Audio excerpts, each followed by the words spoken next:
Se confronter à une très très bonne province irlandaise, après on va dire presque la moitié du championnat, en tout cas un gros tiers effectué, plus 2 matchs de Coupe d'Europe, il est évident que ce double confrontation restera un premier révélateur. Après, ça ne sera le révélateur que du moment, en fonction de nos forces vives et des résultats que l'on aura, dans un sens comme dans l'autre. Il ne faudra pas en tirer de grandes conclusions, mais par contre, ça sera un étalonnage important par rapport à la période dans laquelle on est amené à jouer et à être confronté. Mais en tout cas, moi j'ai toujours le sentiment que quand tu veux exister dans une compétition, tu ne peux pas faire deux fois la même erreur.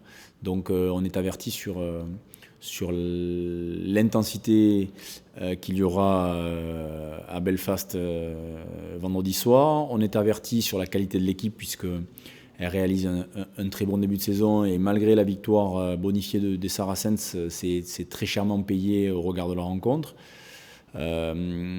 Toutes les confrontations irlando-irlandaises contre le Munster, le Leinster se sont jouées dans les derniers instants. Donc c'est une équipe qui est prête pour cette compétition et qui s'est préparée pour cette compétition. Donc nous, on est avertis et j'ose espérer, ou en tout cas je pense que l'effectif a suffisamment d'expérience pour savoir que on n'a pas, voilà, on a loupé on va dire notre entrée dans cette compétition pour plein de raisons. Mais les excuses, il n'y a pas d'excuses à trouver. Il y a juste qu'on a la chance encore d'être qualifiable dès l'instant qu'on réalise un bon parcours sur nos 4 derniers matchs. On a nos cartes en main. Quelles sont les équipes françaises qui ont enchaîné 4 quarts de finale sur les 5 dernières années? Quand vous avez fait un peu le compte, vous vous rendrez compte qu'ils sont vraiment dans le top 10, du rugby européen. Donc c'est une équipe qui sera compliquée à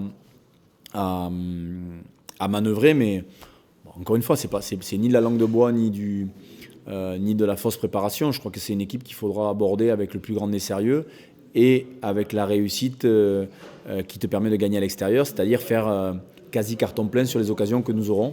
Parce que tu ne peux pas te permettre d'avoir les approximations que l'on a pu avoir, notamment sur la discipline au Racing, ou le manquement d'engagement au Saracens. Donc on sait très bien qu'il faudra un très bon Stade Toulousain, voire un grand Stade Toulousain pour gagner en Irlande.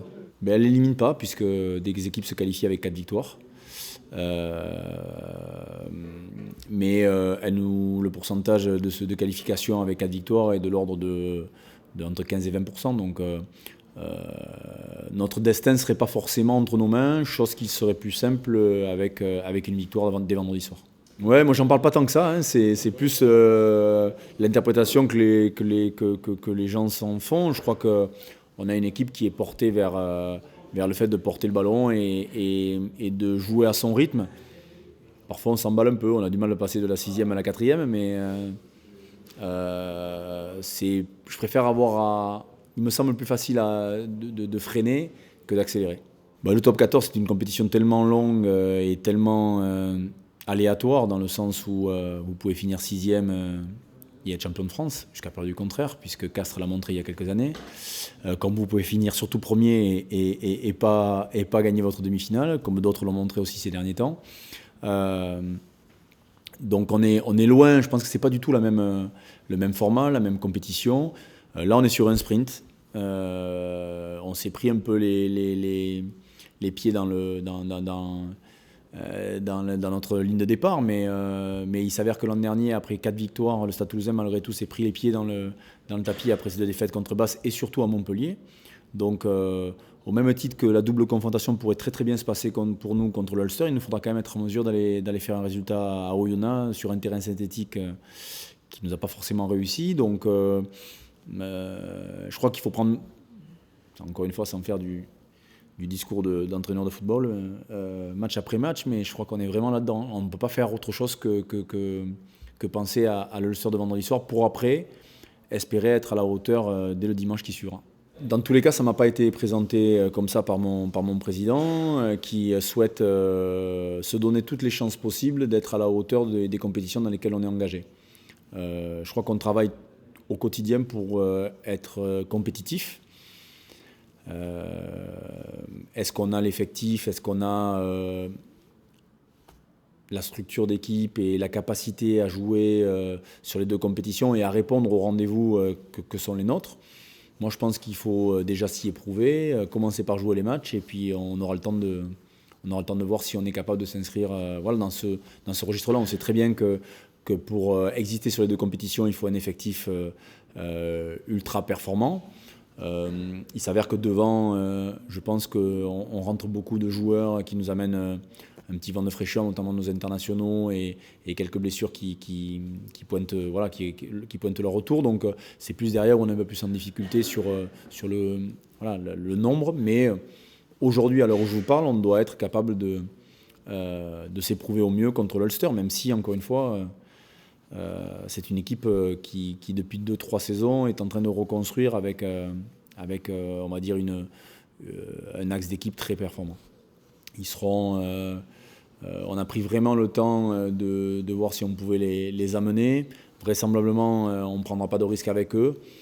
Voilà, vous savez, il y en a 2 qui sortent, il y en a 2 qui rentrent. Il y a des endroits où c'est plus compliqué. Au centre, malheureusement, ayant perdu Yann David dernièrement, c'est pour ça qu'on se donne le temps avec Florian. Sur la 3e ligne, on a la chance pour l'instant de disposer de pas mal de ressources. Après, voilà, on ne prendra pas de risques inconsidérés parce que malgré tout, on est dans une période où il nous reste beaucoup de matchs à jouer dans les 2 compétitions. J'ai jamais parlé d'équipe type parce que c'est pas ma philosophie. Je ne crois pas à une équipe type dans le rugby moderne. Hein. C'était peut-être le cas il y a une quinzaine ou une vingtaine d'années. Je ne crois pas aux équipes types. Je crois aux hommes en forme du moment. Je crois à la complémentarité. Je crois à la capacité qu'auront l'équipe alignée à répondre aux exigences de l'équipe d'en face et à donc répondre aux qualités de l'Ulster. Vous oubliez un 4e match puisqu'on ira chez le champion. Donc on joue le champion d'Europe, le champion de France et sûrement une des équipes irlandaises les plus en forme du moment puisque ils sont devant le Leinster et le Munster en Celtic League. Donc autant vous dire qu'on a un bloc de 4 matchs très compliqué et comme dans notre... on n'a pas forcément été que les dindons de la farce puisqu'on a été les seuls à jouer contre les Saracens en Champions Cup.